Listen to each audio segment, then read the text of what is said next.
Hi, and welcome to the Boat Princess podcast. My name is Nikki Vo, and I'm your host. I'm a boat owner, a marinas owner, an international conference presenter, and a huge advocate for boating. I'm sharing the stories from every nook of the boating industry with the intention of encouraging more women to join me and for more women to get behind the helm too. I want to share the experience and opportunities of boating, of the boating industry, and I want you to join me as I bring the conversations and answer all the questions you've had. Boating is not just for the glamorous and rich and famous. It's full of beautiful and interesting people making the most of our natural environment and getting out there enjoying the waterways. So let's let off the lines, take over the helm, and escape to the world of boating.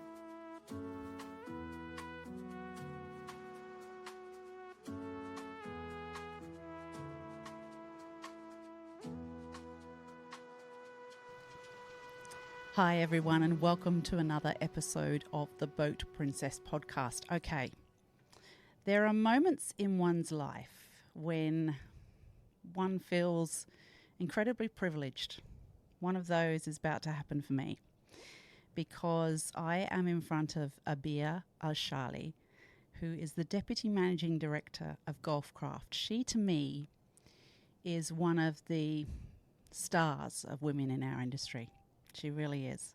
And I also have the incredible Patricia Caswell, who is the General Manager of, as of today, the Super Yacht Service Centre by Golfcraft. So welcome, ladies. It's so good to see you. Thank you so much, and thank you for having us. We are definitely feel privileged to be on the podcast and to meet with you and have this conversation today. Abeer, you were kind of born into this business, but did you always feel like you were going to be part of it, or is it something that's grown for you over time? It's kind of funny because, my father is a complex man. He's very multifaceted. So he's a diplomat, and he is also he always says, I'm not a businessman, I'm not an entrepreneur, I'm a boater. So what he loved, you kind of do this, you show your children what you love, right? And so Gulfcraft was always there. It was always in the background. We've always been on the boats, in the factories. We used to play literally as children in the factories. And, sometimes someone would put me to work with something like, here, go file this, things like that. I never knew whether or not I would end up working in the business. I had brought it up to my father privately. We'd always had conversations. He would bring me into what he was thinking of doing, have discussions with me, but I was never a formal employee. And then after my youngest child was ready to go into kindergarten, he approached me and said, now that you don't have any little ones at home and everything, how about you come join the company and get involved and help me out?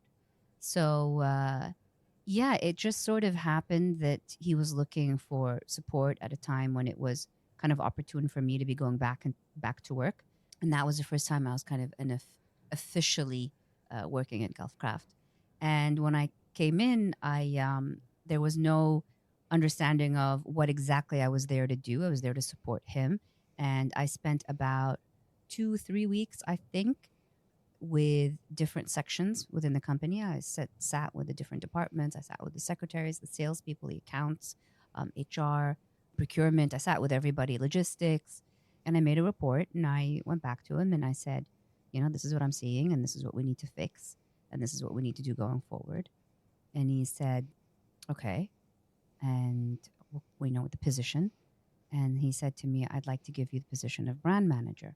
And I said, no. And I said, brand manager puts me in a box, and I don't want a box. I want to be able to affect every part of the company. Wow. And so we kind of went back and forth and back and forth. And so we landed on a title that nobody understood. And you laugh at this. The title at the time that we landed on was Executive Management Officer. Covers all bases. Well, but if you see it on a document, it shortens to EMO. But when people would say, what does that mean? And I said, well, I'm part of the executive office. And that's when we started using the term executive office. And that's the thing about a family business. It's about working together. Gulfcraft is really about teamwork. There's a lot of teamwork. My office door is always open. I don't know how many times somebody has come to my door and found it closed. I mean, you can look at Patricia and she can tell you, but I'm guessing it's, yeah, I haven't, and we have had people that have come and gone that have been kind of closed door, and it's just not how we do things. We are collaborative in our approach. We try to be. My father was, when I was younger, my father was the UAE ambassador to the United Nations. And so it was, we grew up in a household where everybody has a vote, but he has a veto. And maybe it's a little bit like that at work, but he listens, and especially if it's collaborative and he wants to get the feedback. Even here, and that today we're at the Dubai International Boat Show. And I can tell you for sure that tonight before we all leave, we're going to have a team huddle and we're going to give him feedback because he wants us to give that to him. He wants that collaborative approach. He wants to see what he didn't see. He wants to see what everyone else is saying. And that sort of continuous feedback loop has been really beneficial for the way that the company works. I hope I answered your question. Today, my position in the company is Deputy Managing Director, and I support him in sort of running all of the companies under the new group and looking for how we are going to develop the strategies moving forward, what the future of the company looks like. It's been an interesting journey. I've been in the company now for 10 years, officially. And literally, actually, 10 years as of the 16th of February. So, oh, wow. Yeah. Like 2 days ago. Yeah, exactly. Amazing. So, yeah. So it's been, I didn't get a cake, Patricia. Patricia, come on. You've got a whole fleet to look after. What happened to the cake? Where's my cake? 10 years. So, yeah, but I'm so proud of the team. Yeah. I'm so proud of the team. The number of women have really increased. I'm sure we'll get into that later, but it's about my father and it's about the family, but it's also all of the people who work here. Well, I think you and your dad, I mean, I don't know you guys very well, but you and your dad give off this beautiful aura of being just really lovely people.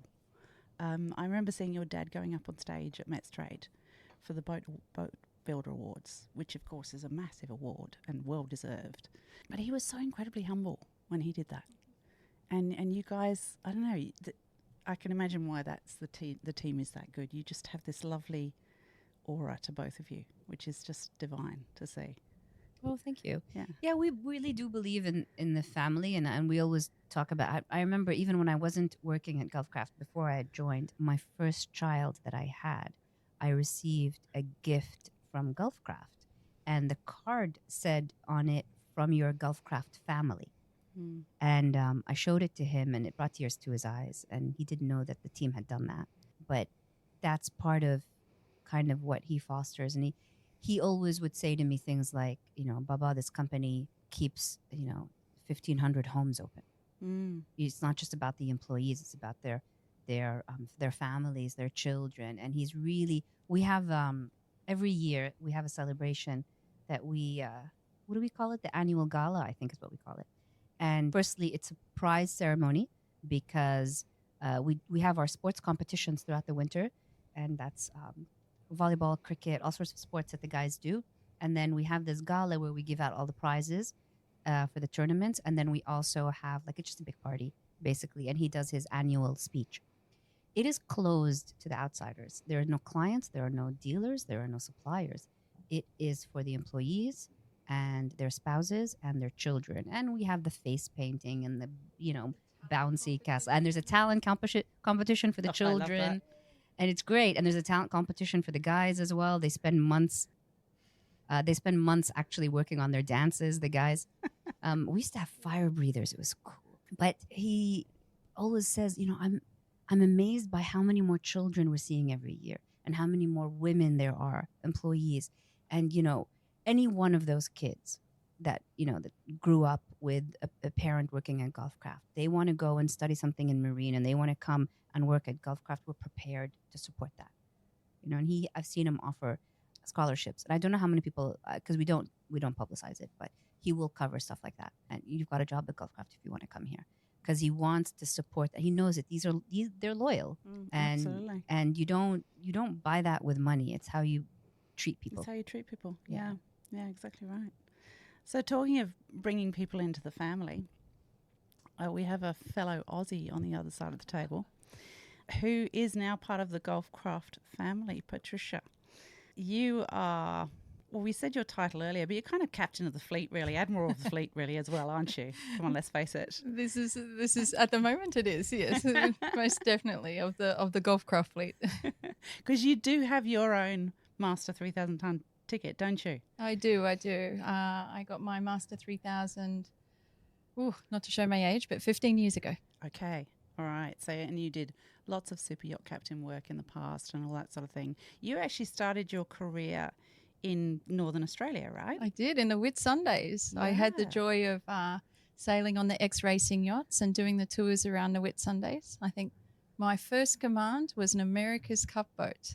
Oh, wow. Around the islands. Was a boat called Southern Cross. Nice. Back in the day. Oh, fantastic. And you did some diving work and all sorts of things up there, didn't you? I was very privileged by sailing around the islands. I was diving out of Cairns up in Papua New Guinea, down to New Zealand for the America's Cup as well, delivering boats from Spain to Australia, sailing boats. So I was lucky to do quite a few miles, have a lot of fun, meet a lot of people. And then I managed to see some of my friends had left the sailboats there and gone to super yachts. And then this is when they say I crossed to the dark side, right? I went to motorboats away from sailing. Yeah. And decided that was where the next path went. And off to school I went in the UK. Wow. Okay. And so how have you ended up with Golfcraft? How did that happen? You were working for a private owner here in the UAE, right? I was. Yeah. I was working with an Emirati family. They had plenty of yachts in their fleet, which kept me very busy. And I decided to take a few months off and sleep, take a rest. When we say the stars align, my husband, he's in oil and gas at the time, and he had seen an advertisement for Golfcraft, and they were looking for a quality control manager. And he said, this could be interesting for you. This is a change after being at sea for so long. And so I went up to Golfcraft and I met with the team there and pretty much fell in love with the place straight away. I was like, this is my heaven, building new boats and testing them and running them out on the water. And that was just over 4 years ago. Amazing. And you mentioned, we were discussing earlier, you mentioned how you were interviewed was a little bit different to the average. Tell us about that. Oh, it was actually when I met one of our first team members, Costas. The interview wasn't really in an office. What we did is we just started walking around the shipyard. We started looking at boats and the different ways that they were manufacturing and different design, talking about my operational experience and what I see in front of me. And ever since then, I've actually started interviewing like that. I've actually started when I talk to people, we do the walk around the yard and I get to see what they're doing and how they are, and it gives you a nice insight. Yeah, because they're observing things as they're going and you're seeing what they're observing and exactly, all that sort of stuff. Yeah. Exactly. It's a really nice way to do it, and it's more informal, relaxed. It's kind of you really get to get a good sense of people. Yeah. Well, I know as a mum, your teenagers only talk to you when they're beside you. They don't talk to you when they're looking at you. So, so it's kind of a good way to actually have a really good conversation without feeling too imposing on each other, if you like. Well, most definitely. But that's also the nature of Golfcraft and the business. It's about, like Abeer said, about collaborating. And, we all spend a lot of time around in different parts of the yard, really talking and going through ideas and how can we do better and what can we change, and feedback from our clients, from the captains, from the engineers. So it's just that environment anyway, which is really nice. Yeah. That word feedback has come up twice now. And I think what you guys do in your brand in particular, I feel, is you can almost sense that you're building specifically for your clients' needs. You listen to a lot of feedback from your clients. Do you do that specifically? We do. So we always want to emphasize that we are a production boat builder, but at the end of the day, we do a lot of customizations. The thing that we also want to emphasize is that we are boaters. So Captain Patricia here is a boater. My father, the chairman, is a boater, and there are many across the company. And so There's a feeling of we need to build the boats that the people want to use. For many years, for example, we would have suppliers try to sell us smart systems, which were beautiful, right? But it meant you didn't have any physical buttons. It meant that everything had to be run on an iPad. Well, you need to hold an iPad with two hands. Mm-hmm. So how do you hold an iPad with two hands and figure out your lighting if you've got weather, right? You've So been on a true. boat, Yeah. right? Yeah. That's not an efficient way to handle your systems. You want a physical button. I press this, I keep going, right? You need to have something to hold on to. So when you look at it with that perspective, then it changes the way you design, it changes the way that you behave, because you want to have a beautiful boat, but you also want a practical, functional boat. So we'll do, as you and I were talking about previously, we do AMSA from scratch, right? Yeah. Because we need those boats to go into Australia and not give you any problems. We want you to tell us straight up, is it going to charter, is it not going to charter? We have clients in different parts of the world. Some of them do not want to be out in the sun, and we cater to that. We have some who really want to have a clear difference between where the male and female crew sleeping quarters are. We're careful about that. And so we do try as much as possible. There's a story I always tell privately about two owners that we have that bought the same sister yachts, actually, and super yachts. And one of them was very insistent that, firstly, his daughters can't sleep on the lower deck, they get seasick. And so he wanted the main deck owner's cabin to be turned into a suite with two cabins and a seating area, especially for his daughter. So it'd be a little suite for them with a door and everything, which we did. And the second thing he wanted is he wanted all of the staircases to go from the galley all the way up to the flybridge wide enough for specific types of Arabic dishes that come on a big tray. Wow. Yeah. So his brother didn't have the same request. In fact, for his area that would lead into the owner's cabin, he wanted a cigar lounge. Oh, brilliant. So we had a beautiful cigar lounge for him Yeah. with tobacco leaves in plexiglass or acrylic or all on the ceiling. Full, Amazing. cigar lounge is a humidifier. So they received their yachts and they anchored right next to each other, tied them together. And the two brothers, with measuring tape, were jumping back and forth between the two super yachts, comparing the differences. I got this from a third party who was there and said, you should have seen them. But they were, they were sister yachts and they had this, but at the end of the day, each one was customized to what that specific brother had asked us for. Yeah. And you need that. And these are repeat clients. These are not one-offs. And that's what we strive for, is those repeat clients. Yeah. We try as much as possible to meet the clients where they are. And we like to grow our relationships. We invite you for a factory tour. We'd like to have lunch with you. We want you to come visit us at the stand. We'll support, if you need help with things. Because to us, it's not a transaction, It's a relationship, isn't It's it? a relationship. Yeah. It's a relationship. You need to love the boat. If you don't love the boat, then what's the point? Mm. You've paid good money. Let's be honest. You've Yeah. paid good money Yeah. for this. You need to get with something you're happy with. Because we're not happy if you're not happy. What's the point of that? Yeah. Right? Do you have a new release of product or a new boat that you'd like us to review at a boat show? Get in touch at info@theboatprincess.com and our team will be very happy to chat with you about that. I need to circle back on the AMSA piece because not everyone listening will know what that is. So that's the Australian Marine Safety Authority. In Australia, we are really particular about people renting out their boats. As soon as they rent out that boat, that becomes charter, and for that they must have what we call survey. So the boat has to be built with certain safety specifications. There's things like extra thick walls between any cabins and the fuel tanks. There's a whole bunch of really, yeah. There's the rails around the outside have got to be higher. There's all sorts of regulations. So if you buy a production boat in Australia and then try and put it into survey, it's incredibly hard to do. So what Golfcraft, I think, have so cleverly done is said, listen, we'll build it to AMSA before it gets to you. And you have the surveyors actually come over to Dubai, don't you, to actually help them with that. So is that I mean, AMSA is one of the highest standards within the world, isn't it? I think that's amazing that you've done that. Do you think that's part of? I think that's part of Golfcraft's magic. You think about things for clients. It's true. It's about understanding your clients, right?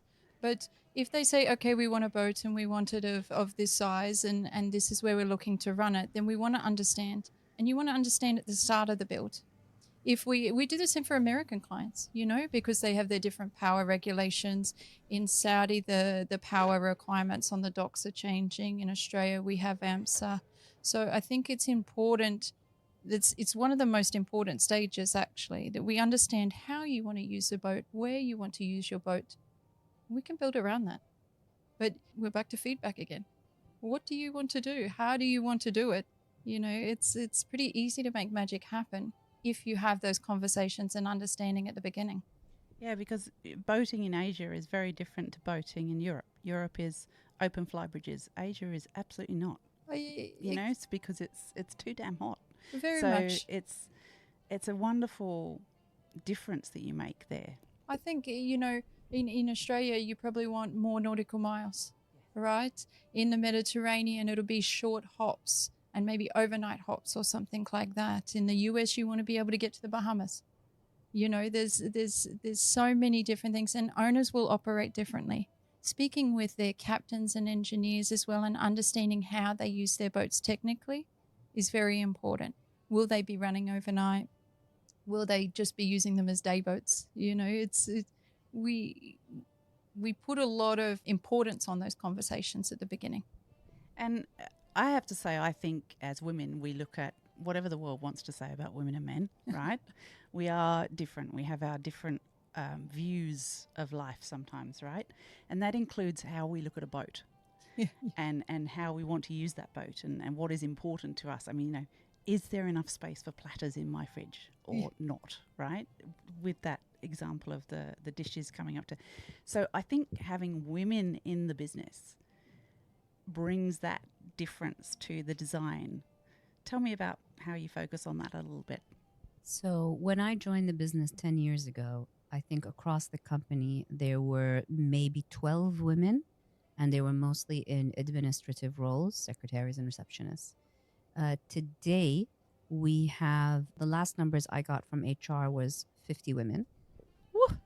And now the overall, the bulk of the staff at a factory are going to be the workers in the factory. But what we have today is not just receptionist administrators. What we have today are engineers. We have procurement officers. We have specialized, HR people. We have, of course, in sales and marketing. And you walk across the company now, and there are women in every department, and they're doing every job: quality control, upholstery, design, engineering, procurement, accounts. There is no department today that is fully men besides maybe the fiberglass lamination, which is fine. They can have that. So that already is a difference that I've seen since I've joined the company. And what I try to do is make sure that we listen and we provide a safe space for those women and provide support. And I remember there was an Emirati girl who had applied for a position, and she came for her HR interview with her father. And her father was concerned about sending his daughter to work in a boat building factory. And he came in and he voiced his concerns to the HR manager. She was quite young. So I understood she was fresh graduate from university.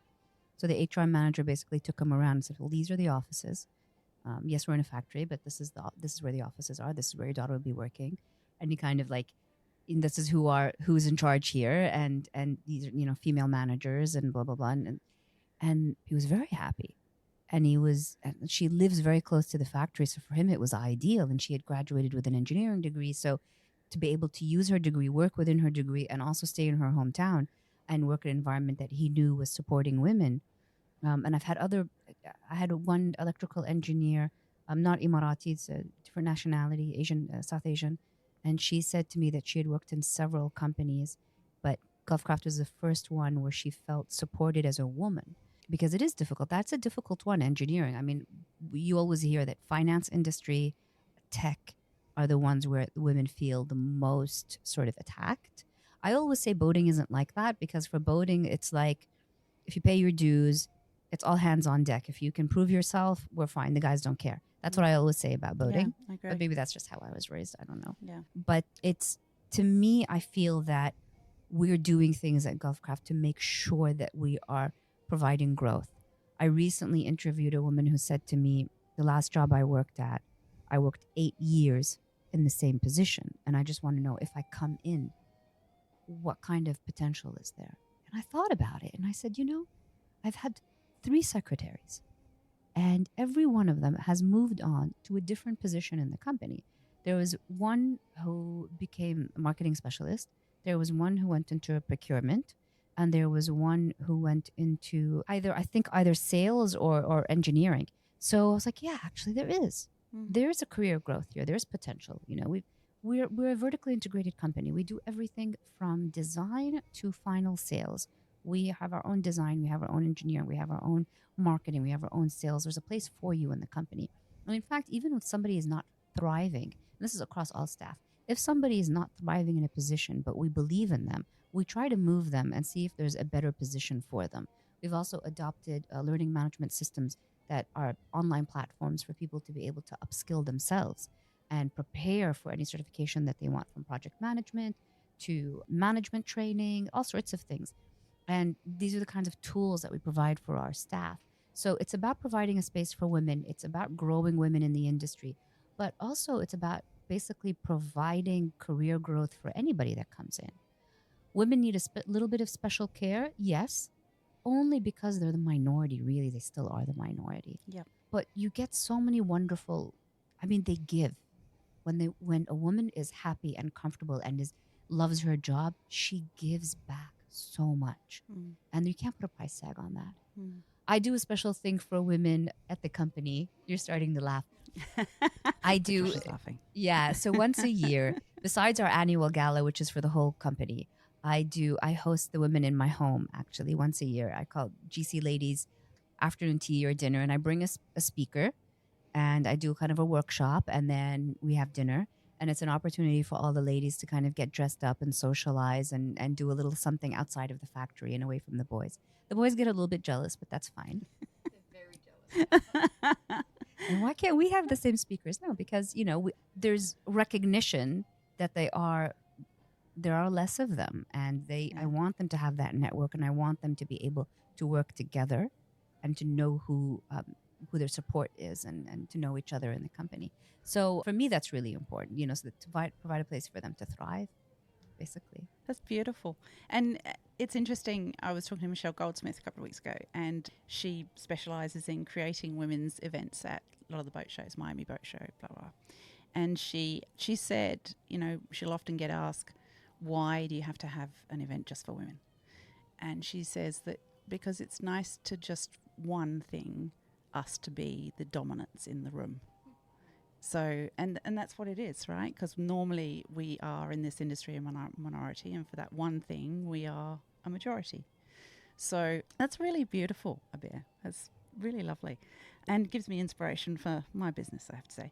So what do you guys think about the future of boats? What do you see? I know you've brought out the terrace, which is a really interesting model. Tell me about that, and where that concept came from, and why you think that's a direction in which boats are going to go. So, but, of course, Captain Patricia can tell you a lot more about what's happening on the technical side. But I think from our end and what we see with clients post-COVID, there's a real push for privacy, there's a push for security, and there's a push also to cut off. So for me, what I always tell people is the ultimate luxury is time, right? It's not money, it's time. So true. And so to be able to get on your private island and go off into, the unknown, that's the draw, right? That's the draw of the water. And so things like the Majesty 100 Terrace is alluding to that. Here's your private area. Even if you have weather and you are docked, you can still have your seclusion. You can have your privacy. You can have your little escape. because you're here and you've got that and you have the weather and everything you have, but you're private. And that's kind of what the terrace is about. Technically, of course, Patricia can tell you more. But I think in terms of the future, what people are looking for is that sense of serenity that you get from going out on the boats. Now, we do have, and we've got 18 vessels on display here at Dibs. 8 of them are brand new launches. 3 of them are from our Oryx brand, which is a completely reimagined, refreshed line. Very aggressive, very bold, very fast. Get out there and hit the water. And that's sort of addressing the want of another place to go. Everything is so regulated inland that I want to get out there and just feel fresh and live and vibrant. And that kind of addresses that part of what's happening also. People want to escape. Yeah. And that's the ultimate escapism is getting into a boat. So you want to talk a little bit about Talk to me about the technical, Patricia. I think what is cool in the new product ranges in that regard is again, it comes back to how you're going to operate, right? How many crew do you have or like to have around you? Australian clients, they like to drive themselves, right? They do. So they like the boats that are under 24 meters, so you don't get into the regulatory additions there, right? Which comes back to the privacy again, actually. Exactly. That you don't have to have crew on board. Yeah. Exactly. Yeah, exactly. As Abeer learnt as a child. but and I think when you look across the product ranges and the development of them, there's really a product for everyone. So it's about how you want to use it.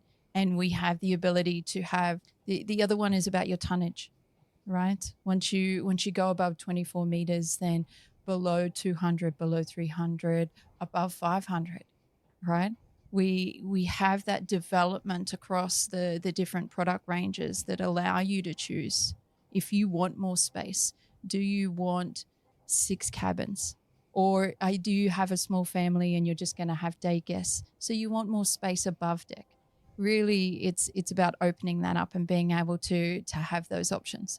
Yeah. And I think, across your 4 brands that you have, you really cover all bases, don't you? Yeah, very much so. Really very much do. so. Yeah. But it also allows us, when we look at the different machinery that we use and the different equipment we use, it makes us a little bit more versatile. So if we have boats in Australia or America or Europe, we might change the different suppliers because they have better service and warranty support in those regions too. Okay, so you're actually looking at that for the engines, for example, you're saying. Exactly. They're going to be better there. Exactly. Yeah. And in the Maldives, for our commercially operated boats that we have in the Maldives, we will use specific engines because we know they'll have better commercial warranty support. In America, we might use different air conditioning systems because they have better support over there. So again, it comes from listening. Yeah. Right. But I've never heard of that before. That is really catering to the specific market you're going to, like you've done with the AMSA, realistically, and saying, okay, this client is going to need this. That's what we're going to do. Exactly. And I think being able to, so now with our different ranges, we're able to adapt that to the different clients. And it also, we're getting the feedback from our suppliers, from our clients, and from the boats all around the world because we're exporting everywhere. So we're able to take that information, learn from it, and put it into every new product that we're putting out. Yeah, because I know your boats are very cost effective from purchase. Yes. But I didn't realise they were so cost effective after as well, because those sorts of elements add to that, we all know boat maintenance is high, right? Well, so it is. And it's great. It is. And also, warranty. Of course, we want to give the warranty support when the boat has left the factory. And if we know that the suppliers of different equipment we install on our boats are strong in that region, then we can give that reassurance to our clients when the boat is out there. We want to give them the assurance that if they're going to an area that we haven't had a boat in before, then I'm going to go and make sure that I know the service centers in the area and form relationships with the service providers in that area that can help us give that assurance to our clients wherever the boats are going. I'd like to thank our sponsors, Quality Marine Clothing, for the amazing clothing they do for us, all logoed for the Boat Princess. We love that. They, of course, are the place to go to for uniforms for your super yacht crew, your marina crew, or frankly, anybody that's got a company that needs uniforms. Quality Marine Clothing is the place to be. Beautiful segue, Patricia. We're going to go into the Super Yacht Service Centre now. Oh, my new baby. Because that is brand new for Golfcraft as of Dubai Boat Show 2025. We isn't did. it? Well, we've been Yeah. working in the background for some time on it. We most definitely have. But now we're going very loud, and now we can definitely talk about it a lot. So later on this year, we're under construction now, and later on this year, we will be opening a new service facility in Ajman, dedicated yacht facility. We'll be able to lift up to 600 tons. We'll I know. also, I'm very jealous of your crane. yeah, Mine's only 50. I'm pretty excited for it. I like big toys. And we'll also be able to service yachts up to 80 meters in water. Wow. So we're sort of taking all the experience we have in manufacturing, and we're able to broaden it. So, we talk about caring. So, the tagline for the service center is care for life, because we want to stay with our clients for life. And we all know that buying a boat, it's not a rational purchase. No. And we know that once we buy a boat, we're going to come back and get another one and another one and keep cruising, and that's part of life. So we have, that understanding that yachting is a lifestyle. Yeah. So the service center is the progression of that. We know that we want to give more support to our clients in the region, not only just for Golfcraft, but we're actually opened up to non-golf crafts, and we're able to provide support for the whole GCC region. Yeah. Which makes, I always wonder why some brands don't open up to looking after clients of other brands, because at the end of the day, that client might then go, you know what, I think I might get a Golfcraft next time because you've looked after me so well. So that actually does happen with us. And the thing that I'd like to highlight is every year we have, super yacht summits and conferences, and everyone always talks about refit. What they mean is service, not refit, but they say refit. What actually happens is most of the European boat builders do not have dedicated service facilities here. And being the kind of main international yacht building company in the Middle East and North Africa, we are capable and have the facilities and the know-how and the expertise to be able to do service, all sorts of maintenance work, warranty work for other builders, which is something you need to know if you own a yacht, as well as full refits. If we can build a boat, we can refit your boat. That's so true, huh? So that's sort of you have to kind of change your perspective on how you look at it. And we've been doing it, but we've never really done it as a full business. And this is us saying, okay, this is now a full business. We're going to open a dedicated center. We're going to go loud and proud, as they say, and we're going to actually do something that is world class and will cater to all of the boats that are in the market. Now, Patricia has, she's very modest, but since coming on board, she first came on as QC manager and taking care of warranty and after sales. Warranty being kind of the progression of QC. But really what we found is that she's been really growing that part of the business and growing the number of boats that are coming to visit us from other areas in the Middle East. So it's not just boats that are in the UAE. We get boats coming in from Saudi, Oman, Kuwait, Bahrain, Qatar. They come to us for their service. And so they make that trip, which is really important. And as you're saying, if you can capture them at that part of their journey, then they're going to think twice about, well, why don't I think about buying a Golfcraft? Because this is the level of care I get, right? We've had clients where, without naming names, of course, we've done warranty work for other builders. We have gone in and corrected a factory fault from other builders. And we get the appreciation from the other builders, and we get a lot of appreciation from the owners because they just can't get that kind of support here unless they come to Golfcraft. So it's just a natural progression of the business. And I think it also speaks to the growth that's happening in the UAE right now. There is a lot of growth. Boating regulations have changed, but the economy is growing. I think today in the press conference, the chairman was saying that in the last year, we have brought $500 million into the UAE economy through our export sales. That's really important. That's massive. 70% of our boats are actually exported. So we're seeing actually a growth in the economy here as well. We're seeing people coming in, we're seeing people setting up businesses here, we're seeing people putting their children in schools here, and that is going to lead to a natural progression in an increase in boat sales. And so, therefore, if we can cater not just to our own boat sales, but to all the boats that are coming in, then I think Patricia has projections for her business, which aren't public yet, but we see a massive opportunity here, and we'd be really silly not to take it. You've actually gone against the grain against a number of boat builders at the moment, haven't you? They've put off staff, and you have had a 10% increase in your workforce. Do you think that is because of what you're doing as a brand, or is it a little bit of what UAE is doing as well, or combination of everything? Where do you think that, how do you think you've gone against the grain with that? So I can tell you that we're still growing. We've never stopped growing. And growth happens in several ways. You can either grow by just growing in volume. I'm going to build more boats. You can grow by growing your product range. I am going to build different boats, smaller, bigger, different, hulls. And you can grow by increasing your market, right? I'm going to go to new markets that I haven't gone to before. So for Gulfcraft, checks all three boxes. Yeah. Because we're trying to do it in different ways. We're also expanding by going into different markets, right? So, and when I say different markets, I mean out of our core business. So refit service is outside of our core business. Hospitality and what we're doing in the Maldives right now is out of our core business. Transport boats also. So we are number one in terms of fiberglass passenger boats that are not ferries. So kind of VIP touring boats or utility boats. We are number one in the world volume-wise.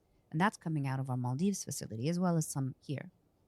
We're opening a second facility in the Maldives as well as residences and hotels in the new lagoon. So we're growing in every direction. We've just launched today 3 Oryxes in a brand new refreshed Oryx line, and there are more to come. We are expanding our Silver Cats, which is our catamaran, and the Nomads also are going to be seeing some new boats coming in. We've got a Majesty 65, which is an owner-operated size yacht. So while we're really happy to show you the 100 Terrace and the 112 Terrace, which are new this year, we've also got a new Majesty 65. We've got, 2 new Silver Cats. We've got 3 new Oryxes. So there's something for everyone. And that's our own insurance as well, to continue to build our client relationships, to continue to build our supplier relationships, and to grow our distribution network worldwide.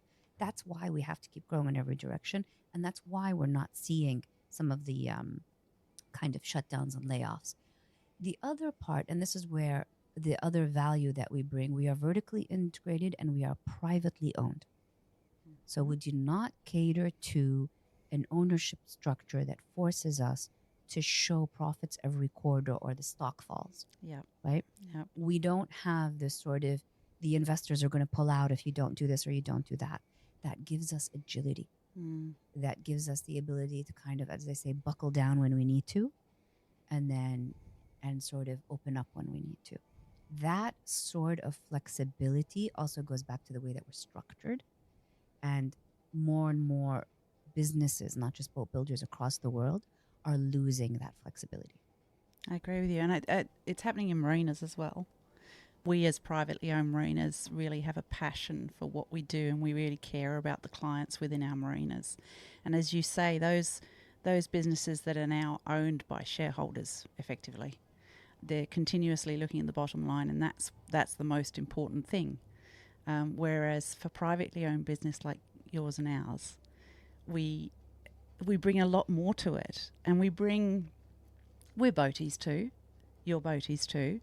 So we bring to it what we want, and what we know our clients want, because we do that every day as well, and so we understand that it's so much nicer to have a dockmaster to catch your line as you come into the marina than it is not to, right? So we spend money on dockmasters. And your designs, it's very clear to me with your designs that you're really taking on the lifestyle of boating more so than just having a boat. Patricia, tell me about some of the design elements you feel that Golfcraft brings to the table more so than other brands. I think there's been a couple of areas that there's been heavy concentration on. There's been a really big focus on our engine rooms, the access of equipment, how the equipment is placed, so that, you know, to be able to go and change filters, to be able to go and do maintenance, to be able to troubleshoot. There's been a lot of thought and a lot of design time spent on how we do that when you look across the boats. Where we access our bilges, where we're getting to valves, where we're getting to air handler units. You know, you got to clean those every month. How we're getting to those, how we're accessing those.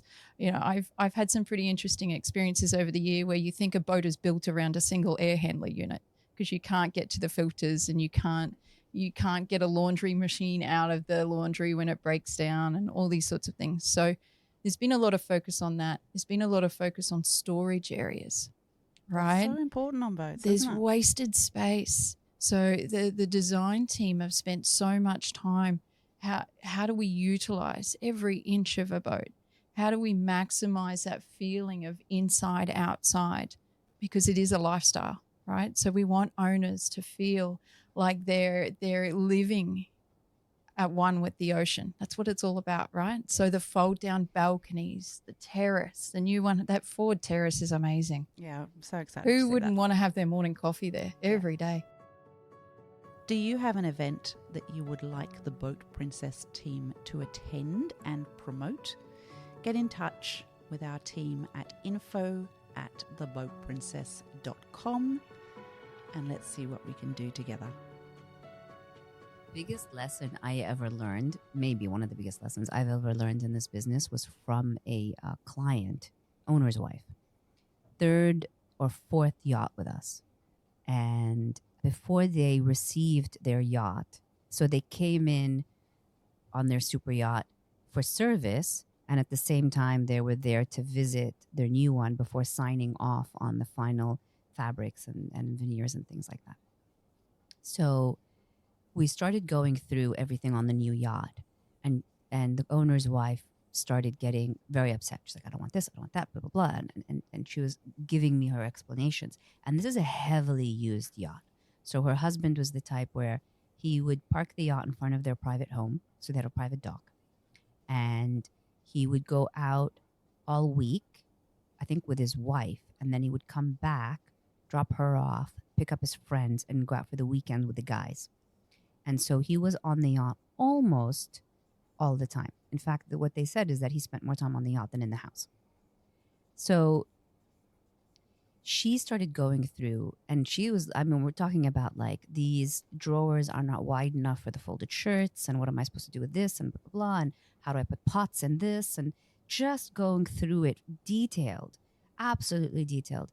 And then she's like, come here, I want to show you my other super yacht. And we got onto the yacht, and I started seeing things that I hadn't seen before. So one thing, for example, there was a sliding door, and she had Velcro that you could hold down the door.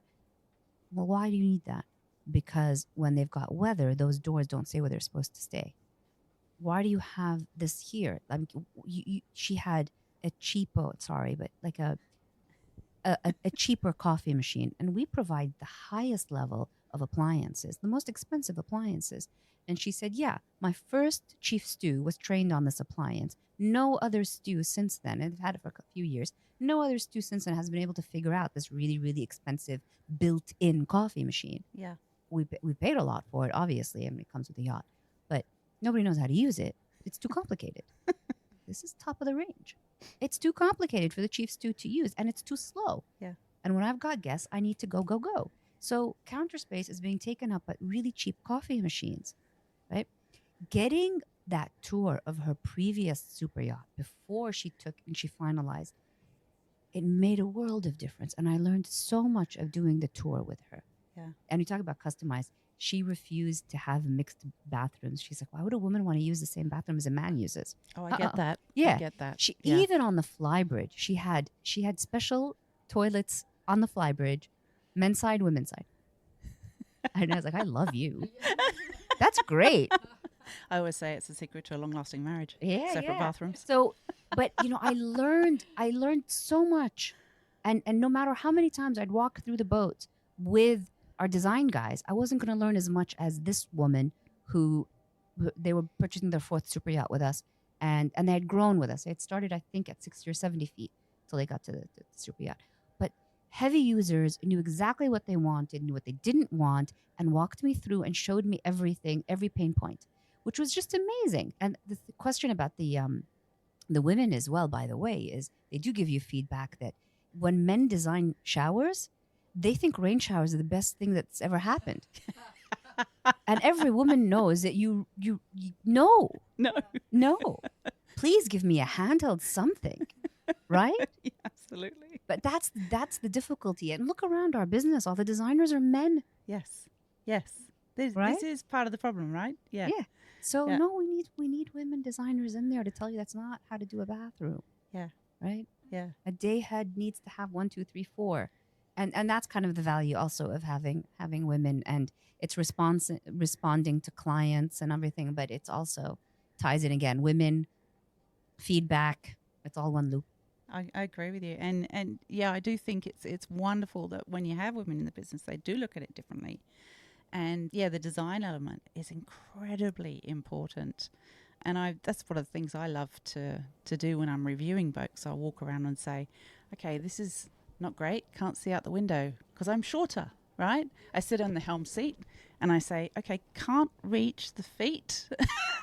So not great, guys. Can we do it alterable or something? So we do bring a different thing to the table. And I think what's wonderful about a brand like yours is you do listen and you do react to that. And as you say, you learnt so much on that one tour. That's brilliant. I know both of you have brought to the business a lot of change in efficiency and structure of the company without giving away trade secrets. Can you give us some specifics that you feel have really changed the efficiency, and therefore I know you guys have such an incredible, call it a vertical system, don't you? Tell us about that. We're doing paper, scissors, rock here. I think, you have your specialists in each department, and there's been a very concerted effort in understanding where our man hours go. The man hours attached to actually designing. We've made big steps in moving into 3D modeling and 3D modeling into our systems specifically. And then we know the cost and the man hours attached to designing, building, and then testing those systems. And then we're able to move those different sections across the business. All right. When we're always testing new products under quality control and in practical at sea, and finding systems that are easier to install, easier to service, easier to replace, easier to procure, because, we've had some fun and games with supply chain. So how do we speed things up? How do we get easier materials? How do we get more efficient materials? How do we speed that up with how we build with those materials? There's been a lot of work across every department, fabrication, how we cut marble, how we do our underfloor piping, batch building underfloor piping into sections attached to systems. All these sorts of things is how the business grows and becomes more efficient and changes for the better. What's the thing that excites you most about what's coming up or what you've done recently, or something that's you've just got so really excited about? So many cool new toys. Honestly, I'm kind of spoiled a little bit. I get to play with all the new toys as soon as they hit the water. So I'm like a kid in a candy land, really. But we have so many new designs coming out, and we've got some great hulls. The performance of the hulls are amazing. So being able to test those is very cool. Of course, one of my favorite times ever is when an owner gets that boat on the first day and they come and do their sea trial on the first day, and they come and sit in the bridge beside you.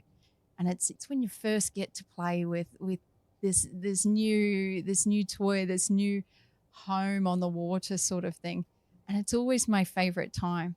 And especially when they're new products. So they react differently, they operate differently, and everybody just gets this cool little sparkle in their eye as they're doing it and they're playing with it. It's kind of one of the most fun parts of the job. Well, there's nothing like if you make somebody else feel happy, it makes you feel really good. Oh, I love it. It's amazing. Such a good feeling. Yeah. It's very, very cool. It's such a cool part of the process. Yeah. Amazing. So that girl I told you, fresh graduate, she joined us as an electrical engineer. And the first project they put her on was a little baby catamaran that last year, my father said, let's make this thing electric. And they put her on that project. And again, fresh graduate, right? Tiny, tiny little 22-year-old girl. And they put it in the water. I think it was 3 days before the boat show. They brought it out. I'm like, okay, we're going to test it. And they put it into the water. And she was standing next to me on the dock. And my father was getting into the boat. And now she is basically she's jumping. Like, she can barely contain herself. And she's like, this is my boat. This is my boat. I worked on this boat. And, she was just so excited. And I said, well, get on. Because they're going to do the sea trial. And it just hit the water yet. Nobody knows how this thing goes. And she was kind of shy. And I looked at him, and my father had gotten it already. So I said to him, if he's going to sea trial it, right? And I said to him, can I get on? And he said, no. He was worried because we didn't know how this thing was going to go. And because he was like, no, let's test it first. And then he couldn't turn it on. And of course, her being the one who had worked on it, knew how to get it started. And she's like, you need to, and she's trying to like point to them about what to do. And I like shoved her on, just go. And my father's like, oh, come on, go. And she gets on the boat and she shows him how to turn it on and they go. And she's just grinning from ear to ear. And of course, he's very conservative. He does his tour and he feels that it's safe. And then he comes back and he asks the girls to get off. And he calls over one of our younger, more, shall we say, adventurous captains. And he gives him the key and he says, go see what she can do. And I mean, all right. Yeah, and he gets on and he just rips it out.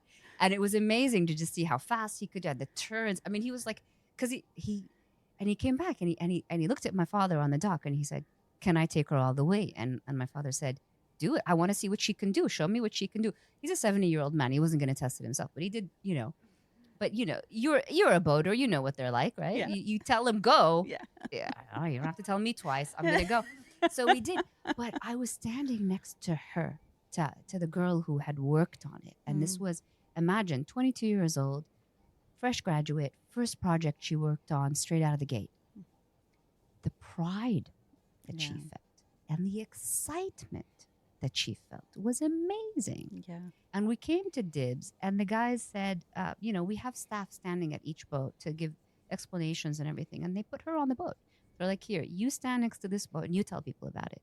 And she knew everything about it, And it was experimental. It's not on our website. It's not on any of our sales brochures. It was experimental. We're testing out the limits of what you can do with propulsion, with hydroelectric, solar electric, all these different things. And so it was an experimental boat. It's not for sale, but here's a thing that we worked on, and we're showing it to you that Gulfcraft can do this.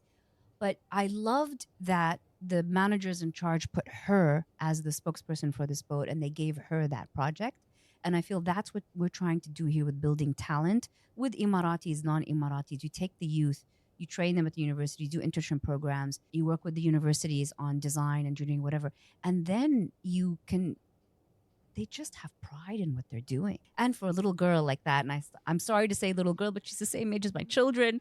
So I have to look at it that way. I felt like a proud parent looking at her, and she was just that. So I love that story about, that, like you were saying, the day that you can take her out and see what you can do. Yeah.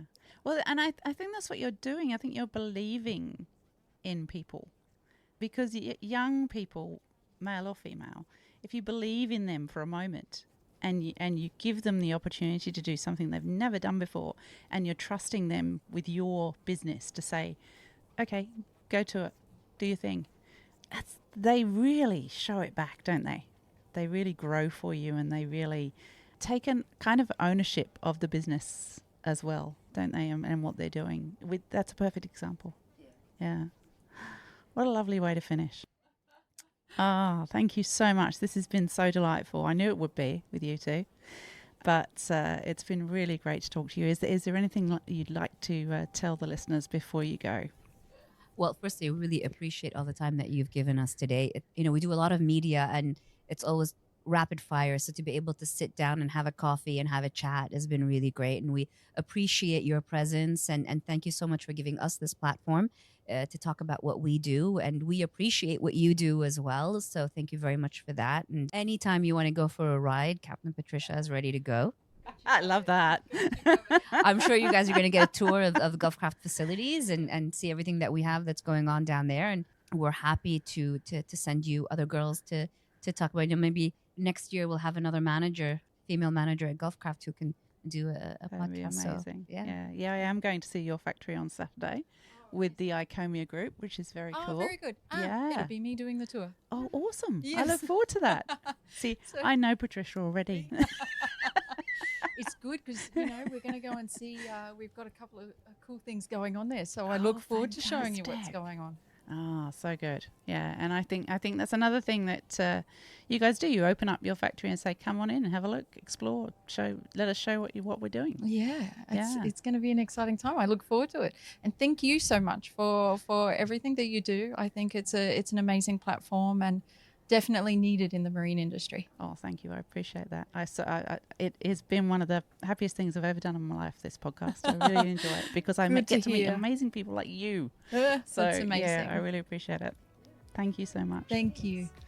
Thanks, everyone. I think you'll agree with me that they are two incredible women that we are lucky enough to have in the boating industry. And we shall see you on the water soon.